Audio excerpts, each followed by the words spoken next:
CIET NCERT द्वारा प्रस्तुतमस्ति सप्तम कक्षायाः संस्कृतध्वनि पाठ्यपुस्तकं दीपकम्।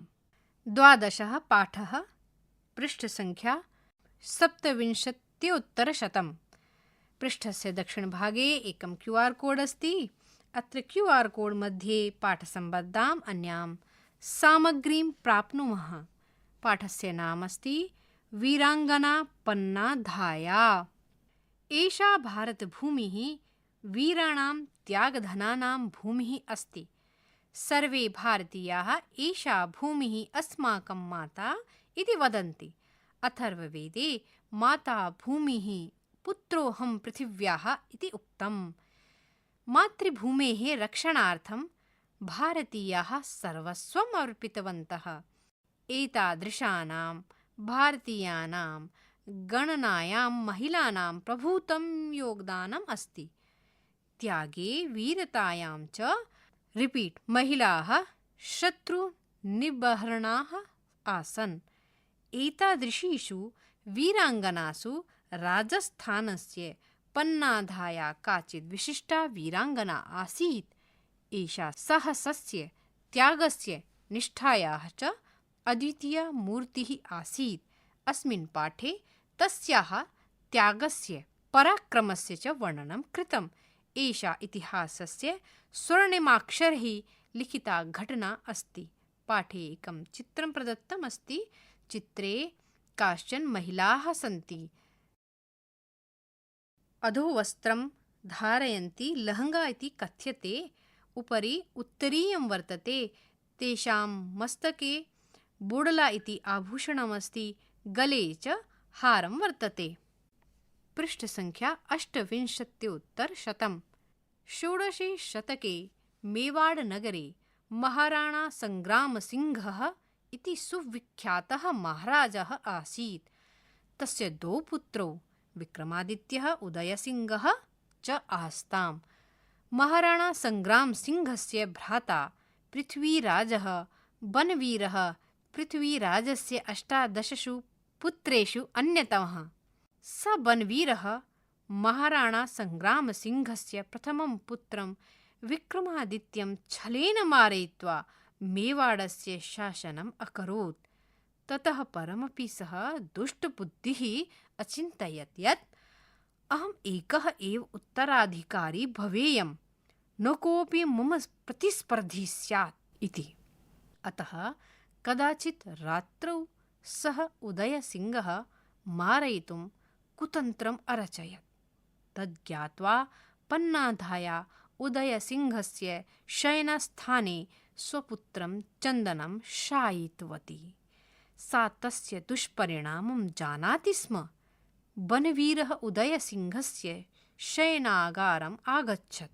तत्र सुप्तः चन्दनः एव उदयसिंहः इति मत्वा बनवीरः चन्दनम् अमारयत्। अत्र 2 चित्रे स्तः। प्रथमे चित्रे एका महिला लघुबालकं शयनं कारयति। मन्ये सा पन्नाधाया इति। द्वितीये चित्रे एकः दुष्टः राजा स्वहस्ते खड्गं धारयित्वा बालकस्य उपरि प्रहारं करोति। एका महिला पन्नाधाया छन्नवत् सर्वं पश्यति। पृष्ठसङ्ख्या 29-उत्तरशतम्। पन्नाधायायाः निर्णयः अकल्पनीयः आसीत्। व्यक्तिहितं न राष्ट्रहितम् एव श्रेष्ठम् इति सा जानाति स्म। तस्याः पुत्रस्तु दिवङ्गतः। परं सा मेवाड़ राज्यं बनवीरस्य कुतन्त्रात् अरक्षत्। कालान्तरे सः एव उदयसिंहः युद्धे बनवीरं हत्वा मेवाड़ राज्यस्य राजा अभवत्। तस्य पुत्रः एव पराक्रमी योद्धा महाराणा प्रतापः। सः प्रतापः शौर्येण भारतीयानां हृदये चिरं स्थानं प्राप्नोत्। कथ्यते एव यदि पन्नाधाया स्वपुत्रस्य बलिदानं न अकरिष्यत् तर्हि उदयसिंहः न अभविष्यत्। यदि उदयसिंहः न अभविष्यत् तर्हि महाराणा प्रतापः अपि न अभविष्यत्। पन्नाधायायाः त्यागः शौर्यं च जगति आचन्द्रार्कं तिष्ठति। भारतीये इतिहासे वीराङ्गनानां गणनासु पन्नाधाया महत्तमः स्थानं प्राप्नोत्। पन्नाधायायाः बलिदानं सर्वान् शौर्यं, राष्ट्रभक्तिं, कर्तव्यनिष्ठां, बलिदानं, विवेकं च शिक्षयति। उच्यते एव यदि पन्नाधाया न भविष्यत् तर्हि कुतो राणा प्रतापः। अत्र महाराणा प्रतापस्य चित्रं प्रदत्तमस्ति। अश्वे सः आरोहमानः अस्ति। तस्य हस्ते तोमरः अस्ति। आयुधं धृत्वा सः अश्वं चालयति।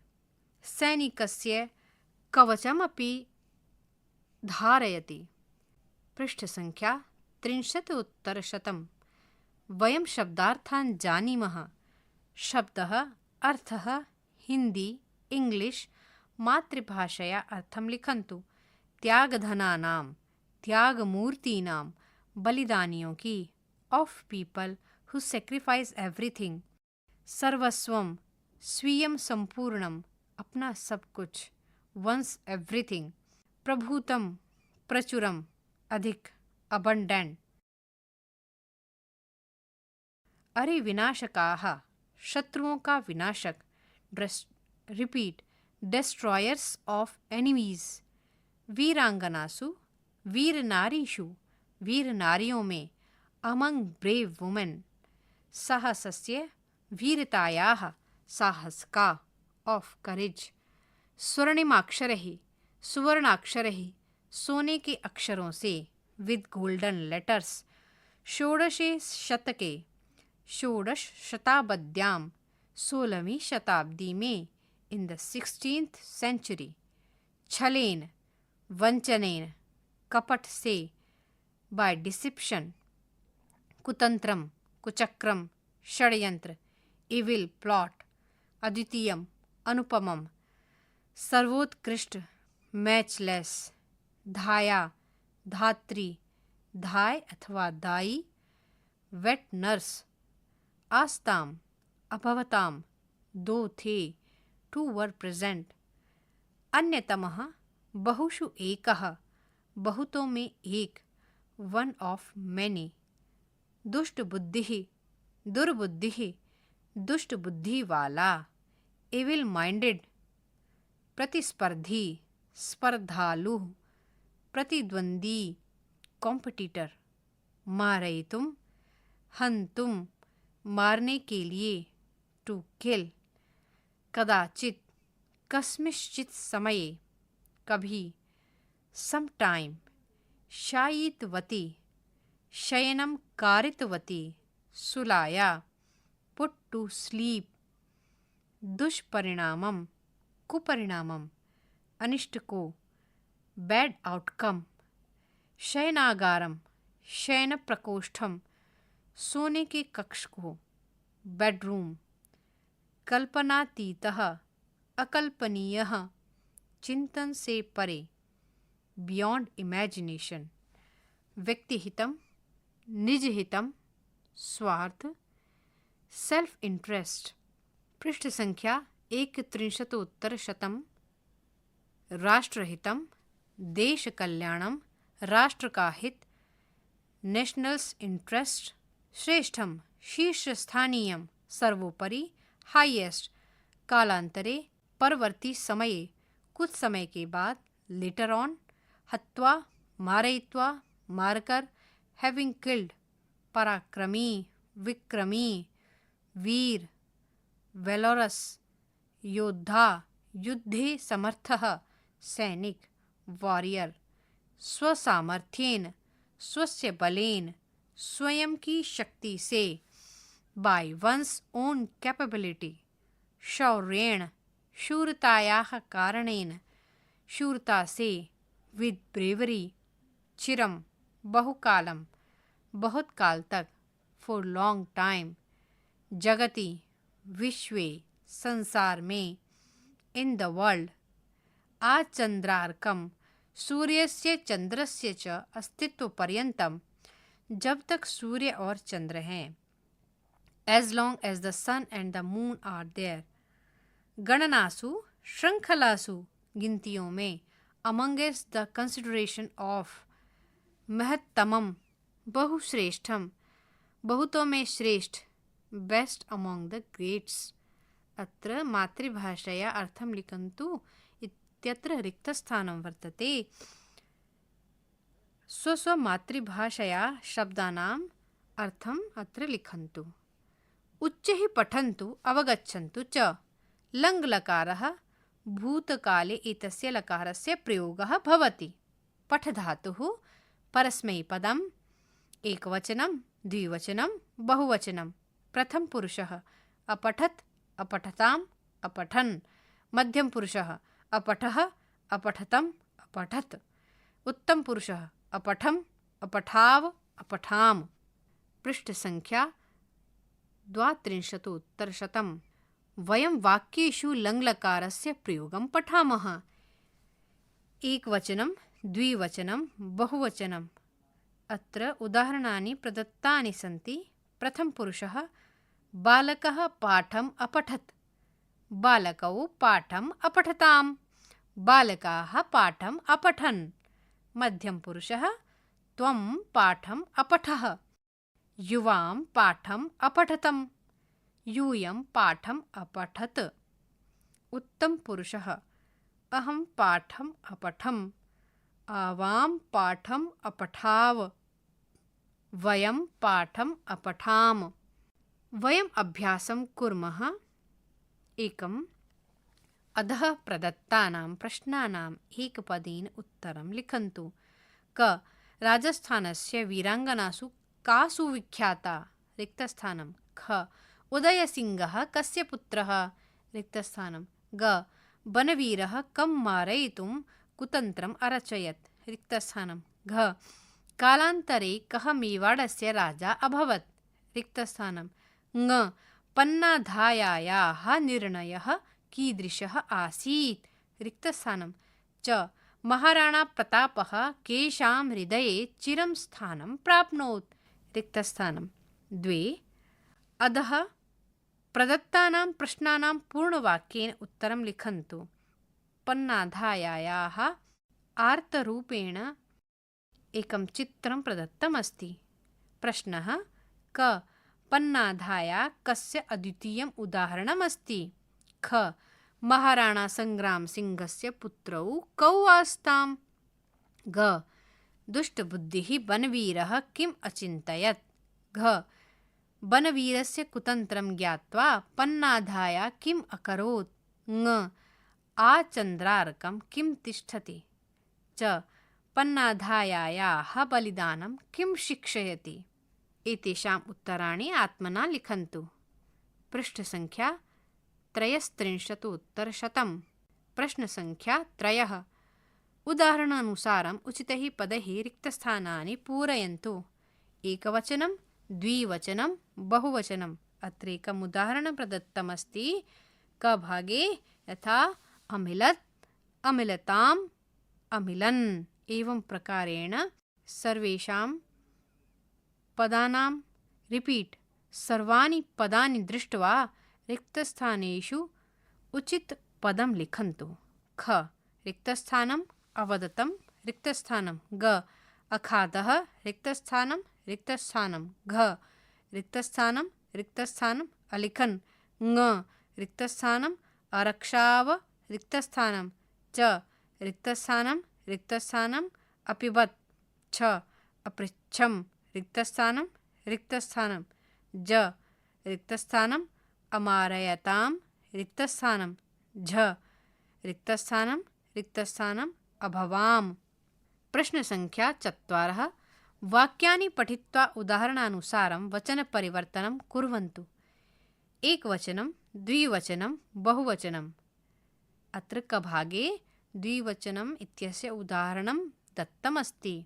सर्वम् आत्मना कुर्वन्तु। उदाहरणमस्ति यथा क, सः शालाम् अगच्छत्। द्विवचने लिखितमस्ति तौ शालाम् अगच्छताम्। अग्रे रिक्तस्थानं। ख. बालिका पद्यम् अलिखत्, रिक्तस्थानं रिक्तस्थानं। ग. शिक्षकः अवदत्, रिक्तस्थानं रिक्तस्थानं। घ. सा चित्रम् अपश्यत्, रिक्तस्थानं रिक्तस्थानं। ङ. त्वम् अक्रीडः, रिक्तस्थानं रिक्तस्थानं। च. त्वं जलम् अनयः, रिक्तस्थानं रिक्तस्थानं। च.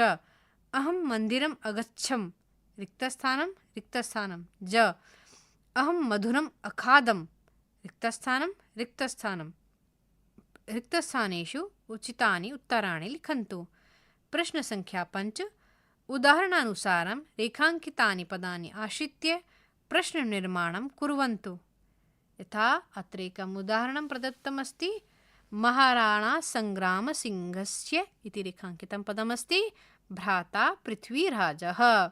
अत्र रिक्तस्थानपदस्थाने कस्य इति रेखाङ्कितं पदं लिखितं। कस्य भ्राता पृथ्वीराजः, एवं प्रकारेण प्रश्ननिर्माणं कृतमस्ति। एवं ज्ञात्वा अन्यान् आत्मना कुर्वन्तु। क. सः अचिन्तयत्, सः इति रेखाङ्कितं पदम् अग्रे रिक्तस्थानं। ख. शयनस्थाने चन्दनं शायितवती, शयनस्थाने इति रेखाङ्कितं पदम् अग्रे रिक्तस्थानं। पृष्ठसङ्ख्या 34 ग. राष्ट्रहितं श्रेष्ठं, राष्ट्रहितम् इति रेखाङ्कितं पदम् अग्रे रिक्तस्थानं। घ. वनवीरः चन्दनम् अमारयत्, चन्दनम् इति रेखाङ्कितं पदम् अग्रे रिक्तस्थानं। ङ. तस्याः निर्णयः अकल्पनीयः आसीत्, तस्याः इति रेखाङ्कितं पदम् अग्रे रिक्तस्थानं। च. उदयसिंहः मेवाडस्य राजा अभवत्, उदयसिंहः इति रेखाङ्कितं पदम् अग्रे रिक्तस्थानं। छ. मम प्रतिस्पर्धी न स्यात्, अत्र मम इति रेखाङ्कितं पदम् अग्रे रिक्तस्थानम्। उचितानि वाक्यानि अत्र प्रश्नरूपेण लिखन्तु। प्रश्नसङ्ख्या 6। उदाहरणानुसारम् अधः प्रदत्तानां पदानां सन्धिं कुर्वन्तु। यथा विद्याधन अभ्यासः, विद्याभ्यासः। एवं प्रकारेण सर्वेषाम् उत्तराणि लिखन्तु। क. मम धन अपि, रिक्तस्थानं। ख. विद्याधन अर्थी, रिक्तस्थानं। ग. सह धन अनुभूतिः, रिक्तस्थानं। घ. कविधन इन्द्रः, रिक्तस्थानं। ङ. गिरिधन ईशः, रिक्तस्थानं। च. वेदधन अलङ्कारः, रिक्तस्थानं। छ. दैत्यधन अरिः, रिक्तस्थानं। ज. सुधन उक्तिः, रिक्तस्थानं। रिक्तस्थानेषु उचितपदानि, सन्धियुक्तानि उचितपदानि लिखन्तु। प्रश्नसङ्ख्या 7। उदाहरणानुसारम् अधः प्रदत्तानि वाक्यानि वर्तमानकाले लट्लकारे परिवर्तयन्तु। यथा पन्नाधाया राज्यम् अरक्षत्, अत्र उदाहरणं दत्तमस्ति। पन्नाधाया राज्यं रक्षति, अर्थात् प्रश्नः अस्ति भूतकाले अस्य परिवर्तनं वर्तमानकाले करणीयमस्ति। प्रश्नः क. उदयसिंहः वीरः आसीत्, रिक्तस्थानं। ख. अहं तत् सर्वम् अपश्यम्, रिक्तस्थानं। ग. वनवीरः कुतन्त्रम् अकरोत्, रिक्तस्थानं। घ. त्वं शयनस्थानम् अगच्छः, रिक्तस्थानं। ङ. ते कथाम् अपठन्, रिक्तस्थानं। पृष्ठसङ्ख्या 35 च. धात्री उदयसिंहम् अपृच्छत्, रिक्तस्थानं। छ. वयं शूराः अभवाम, रिक्तस्थानं। रिक्तस्थानेषु उत्तराणि लिखन्तु। योग्यताविस्तरः 1. सामान्यतः भूतकाले लङ्लकारस्य स्थाने तवतु प्रत्यान्तपदस्य प्रयोगः क्रियते। धातुः लट्लकारः वर्तमानकालः, लङ्लकारः भूतकालः। तवतु प्रत्यान्तपदं पुल्लिङ्गं स्त्रीलिङ्गं च। पठ, पठति, अपठत्, पठितवान् अथवा पठितवती। लिख, लिखति, अलिखत्, लिखितवान् अथवा लिखितवती। खाद, खादति, अखादत्, खादितवान् अथवा खादितवती। पिब, पिबति, अपिबत्, पीतवान् अथवा पीतवती।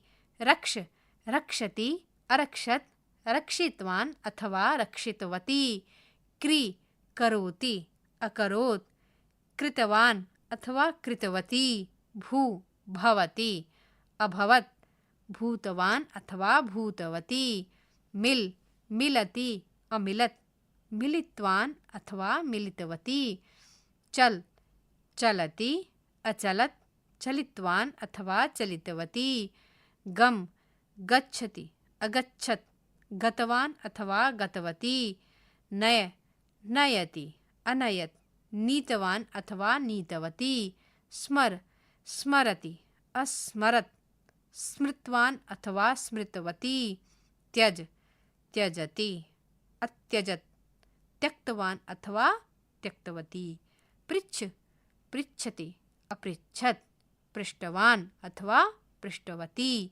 तिष्ठ तिष्ठति अतिष्ठत्, स्थितवान् अथवा स्थितवती, दृश पश्यति अपश्यत्, दृष्टवान् अथवा दृष्टवती, क्रीड क्रीडति अक्रीडत्, क्रीडितवान् अथवा क्रीडितवती।